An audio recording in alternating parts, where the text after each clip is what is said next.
Welcome, Terrans, back to the wonderful town of Grimington, and we are here for our fourth part. Sadly, when I built the electric office, like the power plant, it did not record for some reason, so I'm just going to show you guys real quick about how you can get the research. I don't know why it corrupted, but it was something to do with fraps at the time. Hi there, Dragonoff. How are you doing? He's like, I can't breathe in this helmet. So you just choose focus on a certain research, and then you'll see up here. You have like basically your scientific points that you can get from books or from adding up each day, and then they'll either say 5 or 0. If it says 0, you're currently researching something, you're already focusing on something. Wait a couple days in game. If it says 5, then you're good. That means you can select a different one. I've already gotten all the different researches. I did it in what was supposed to be the last episode. But basically each one has a different category and they have different levels that you can do. And I'm just going to go through and show you a couple of them. But it definitely especially helps if you get the genetics, I say. Out of most, genetics and explosives seem like they're the most reliable. Currency helps you get a lot more money, especially with trading with other nations. But make sure that says 5 and not 0. If it says 0, you're already focusing on something. Don't worry about it. Wait a couple days and it'll fix itself. If you are having trouble, researching the different ones.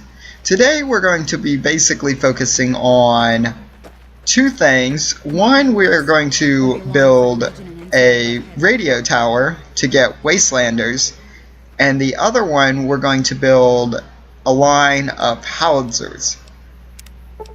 Now, the radio tower will let you build, say, a thing that will call in wastelanders. There's my RTS. Alright, and what wastelanders are like unpaid interns. They can't be the primary thing, but they will go help on other jobs. They're like farm hands, and you can give them different jobs, and you can equip them with armor just like you can do any of your other. But they're unnamed. They're just called wastelander. They're people who've heard about your town and are excited to be here. Time to kick Like some they're excited for it. Now I'm probably going have to find where this sucker is. Everyone's murdering someone over here. Don't worry too, if you're wondering where all the power armor came from, that will be explained in Rise of the Dragonoff King. This episode is kind of based after Season 2, but Season 2 is still currently going on. So you'll be surprised some of the craziness that happened to us. Alright, so I'm probably going to build this near the rocket. So that way it looks like, it's going up there. And kind of make it look like if you had a radio tower. People usually put radio towers on top of hills and stuff. Also, guys, do not worry. This is the last episode that will be in Grimington, but it is not the last episode of Real-Time Strategy. For those of you who are wondering, there will be a 5-part mini-series called Outpost. And what Outpost will do is we are going to build an outpost for each of the different mines. So you'll see that. So let's just click this real quick. Alright, so depending on how much gold you have will determine how much wastelanders you can actually get. You start out with a certain amount. Alright, here's our first lucky winner. Hi there, Dragonoff! Alright, Bessie, let's find a job for you. I'm thinking you could work on the farm. If I remember correctly, someone in the farm did die.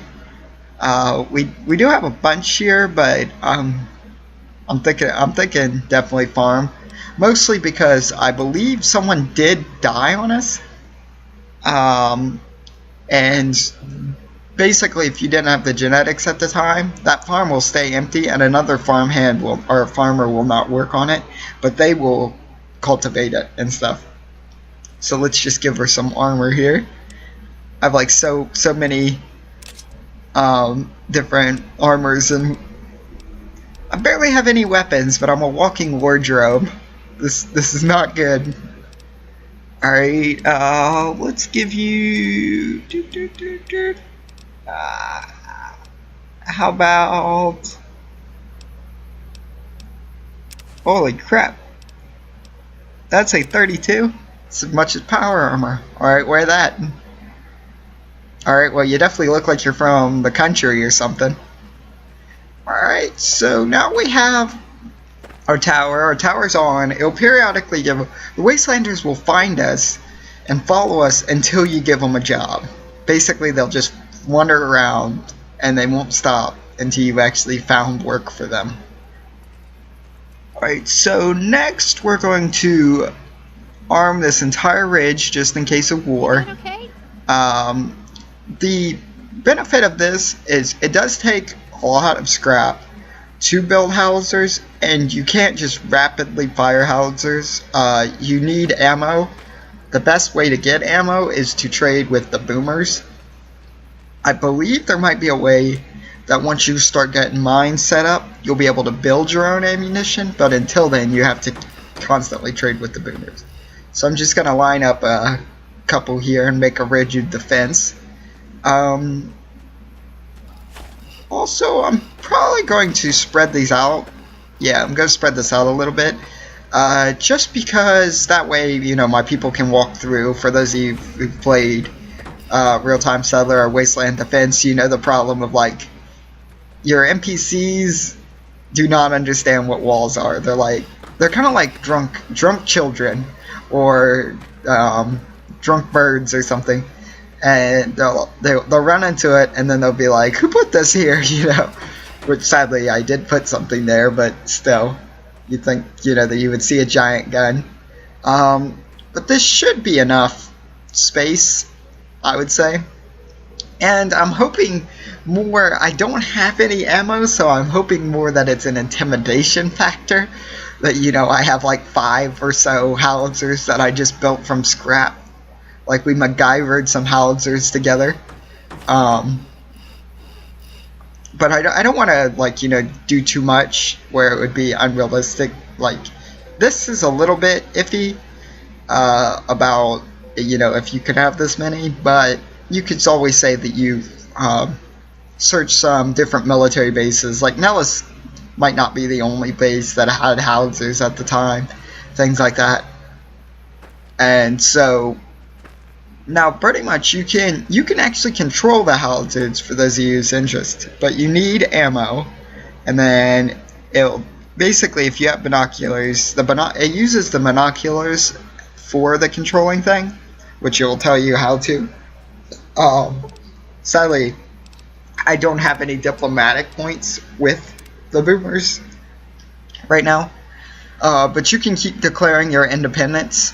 It will make Mr. House angry at you if you declare your independence, but everyone else, like Legion and NCR, don't really care. They figure they'll just take you out after they're done with each other. And Mr. House cares because it's in his territory, like his thing. But you can basically befriend minor factions, the major factions. But you can get really good with the super mutants and the boomers, which ironically I have not met either in this playthrough on both this or Horizons. So it's kind of like they're sending embassies to me. I met the Nightkin, I believe, in Repcon. But every time you declare this, like, you confirm, just keep confirming, you'll stack up points.